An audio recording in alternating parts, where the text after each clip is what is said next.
Hey there, my name is Mark Walker, and this is the Fierce Encouragement Podcast. Now, this is part of a group of podcasts that I'm building out that talk about personal development and more pointedly about consulting and coaching and helping people become the best versions of themselves.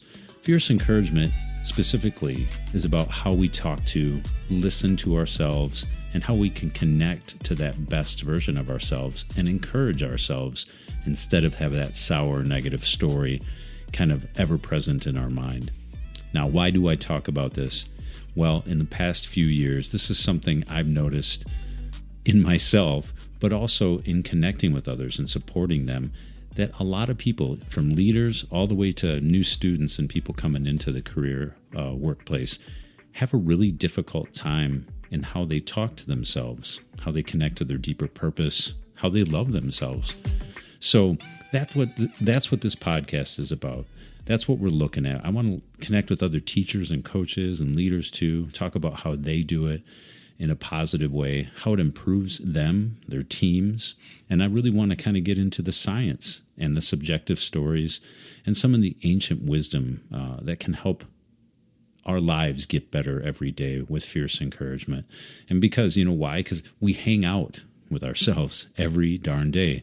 If we can get along with ourselves better and we can change our mind little by little and think about the good we have to offer, we can start to feel a shift towards a feeling or a sense of flourishing in our lives, towards doing what we're made to do. We'll be smiling more, we'll be loving better, we'll be learning, but we'll also be creating that balance in ourselves.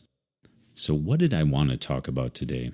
Well, I wanted to talk about the healing power of focus. And so what do I mean by focus? We can kind of focus our attention and awareness. We can also focus our energy. We can share our attention and awareness outward with our family and friends and our loved ones.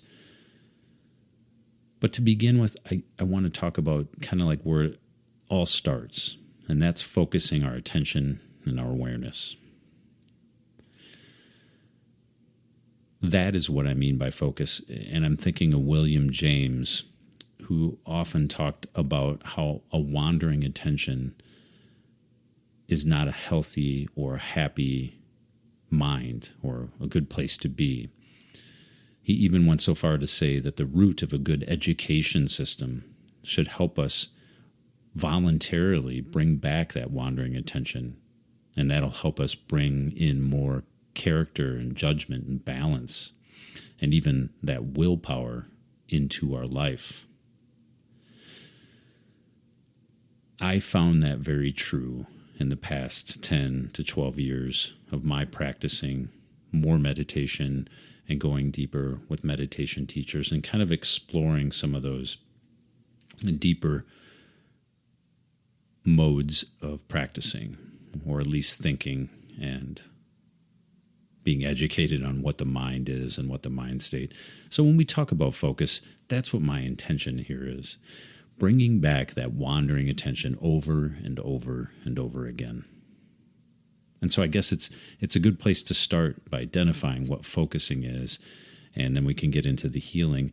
So when we bring back our wandering attention over and over, sometimes that's a really hard place to start for people.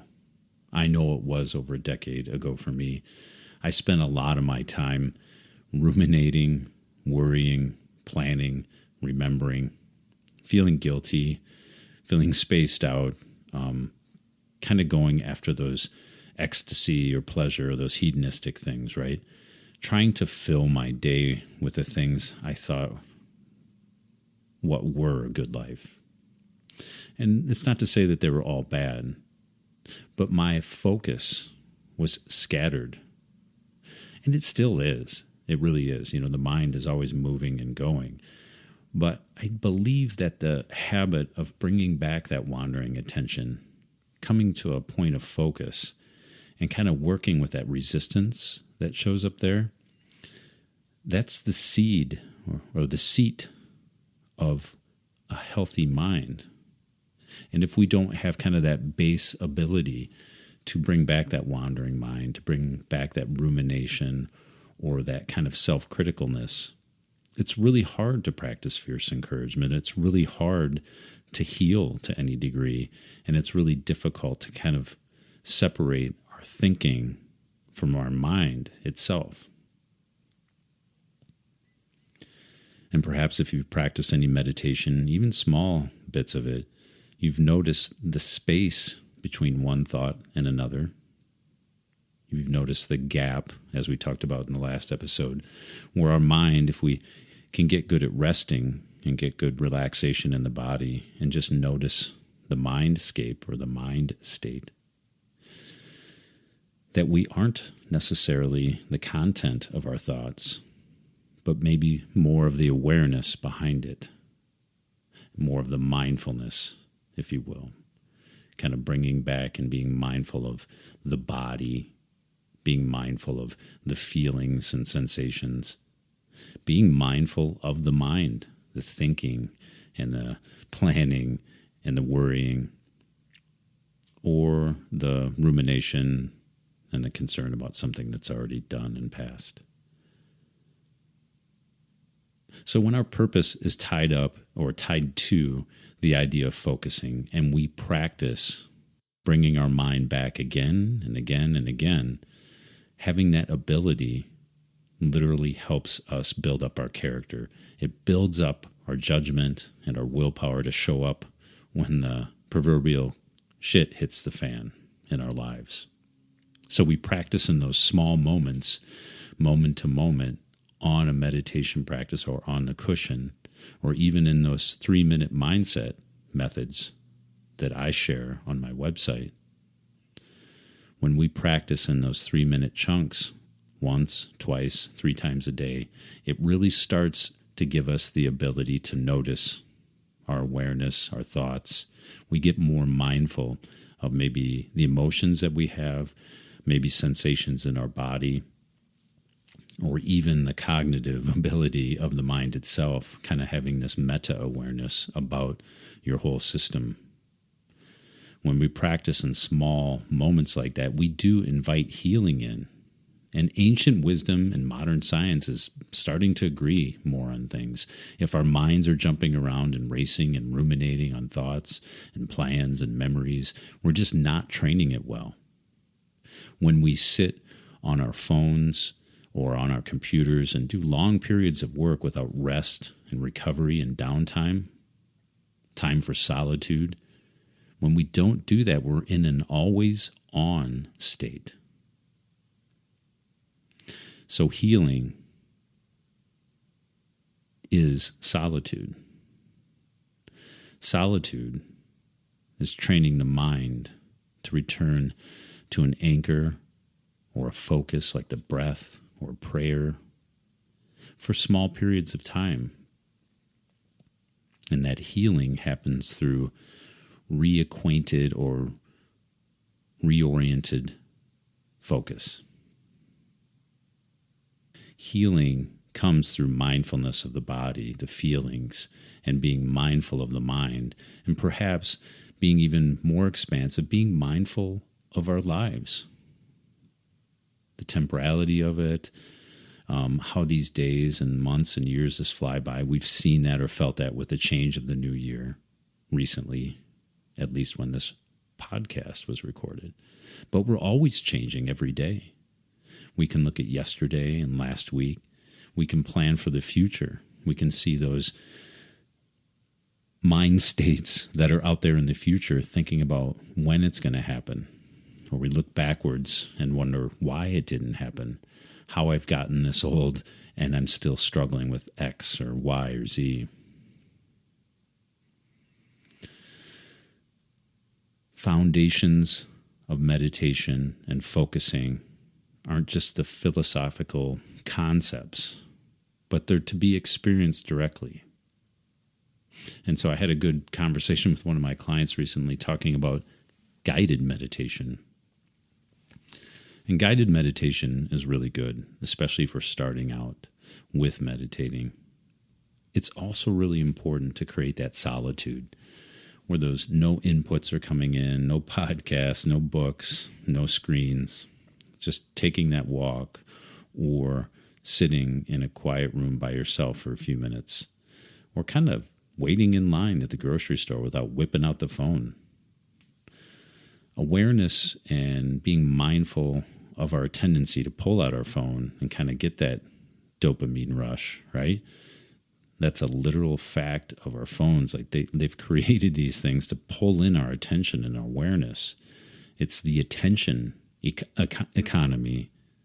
They're literally coming after our time to reflect and to kind of downstate. And I guess this is where I'll get into the healing portion, but when we make solitude, we literally give our neurobiology time to incorporate what we've ingested or what we've cataloged from our day or from our week.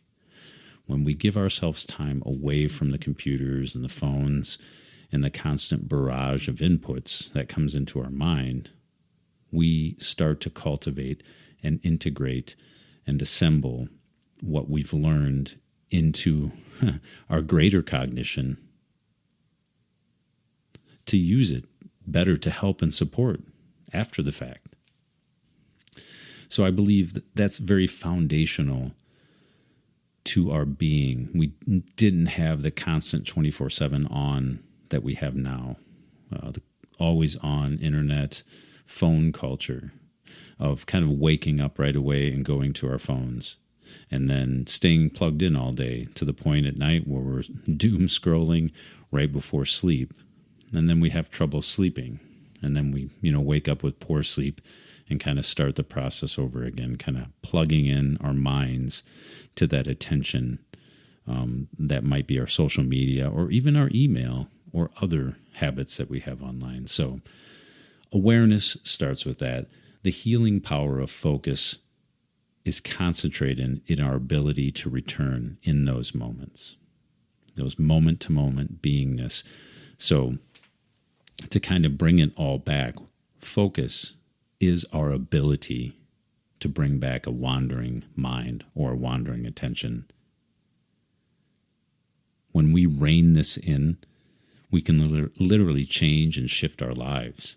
I know from my experience, having really up and down emotional days. Even in one day, I would go from high feelings of ecstasy down into the depths of despair and kind of riding this emotional roller coaster and feeling very beat up and worn out and burnt out by the end of it. I didn't have much of a chance to breathe, it felt like sometimes. And I was working with meditation early on with my meditation experience at that time. I didn't know how quite to explain myself, but here I am looking back 5-6 years, and I tell you, bringing back that wandering attention, even for a few minutes a day, it's really helped lay the foundation or the groundwork for the way I can travel and work with my mind now. So see this as a pathway towards creating healing, and by healing, I mean creating those literal neural pathways towards this fierce encouragement and this openness and this open-hearted nature we need to carry with ourselves. Because beating ourselves up and talking poorly about ourselves when we're with ourselves all day is a very negative way to be. It's a hard way to exist without feeling exasperated and burned out. Let's try the opposite. Let's fiercely encourage ourselves. And one way to do that is to practice focusing. Sit and practice. If you need help creating a meditation and focusing practice and want help, let me know. I specialize in taking people from zero meditation practice to starting a few minutes a day. So if you need help at all, please reach out. I'd love to talk to you about how focus can help you heal and how you can be the activator in that story. And why do I talk about this and want to connect with people on it? Well, it's changed my life. It's literally changed my relationships in my family. It helped me transverse the death and sickness of my father, but also just go through the last 10 years and bring a better presence into my own life. So this is Mark Walker. This is Fierce Encouragement, my new podcast that I'm bringing to people to help them learn how to encourage themselves better, but also have better relationships with themselves, with the others, the people in their lives, and just bring more of that goodness into the world. Let me know how I can support you. Otherwise, I appreciate your time. You have a great day wherever you're at. Take care. Bye.